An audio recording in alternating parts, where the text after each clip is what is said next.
আলহামদুলিল্লাহ রাব্বিল আলামিন একবার কমপক্ষে, মানে প্রথমে আল্লাহর প্রশংসা করবেন, তারপর একবার দরুদ পড়বেন আল্লাহুম্মা সাল্লি আলা মুহাম্মাদ ওয়া সাল্লিম, তারপর হাত তুলে দোয়া শুরু করবেন। বৃষ্টি পড়ছে, দোয়া শুরু করে দেন, দোয়া কবুল হবে ইনশাআল্লাহ। আজান দিয়েছে, আজান এবং একামতের মাঝখানের সময়টা আছে, এই সময়টা কাজে লাগান, দোয়া কবুল হবে ইনশাআল্লাহ। নামাজে দাঁড়িয়েছেন, সেজদায় গিয়েছেন, সেজদায় দোয়া করেন, দোয়া কবুল হবে ইনশাআল্লাহ।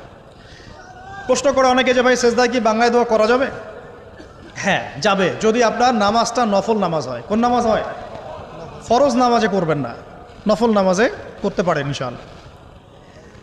সেজদায় বান্দা আল্লাহর সবচেয়ে কাছাকাছি থাকে, এই সময়ে বেশি বেশি দোয়া করতে রাসূল সাল্লাল্লাহু আলাইহি ওয়াসাল্লাম তাগিদ দিয়েছেন। দোয়া করলে ডাইরেক্ট কবুল হবে ইনশাআল্লাহ। পিতা মাতার খেদমত করে দোয়া করেন, দোয়া কবুল হবে ইনশাআল্লাহ। এখন তো পিতা মাতার খেদমত মানুষ করতে চায় না। এটা সেই যুগ যে যুগে পিতা মাতার সাথে দাস দাসীর মতো আচরণ করা হয়।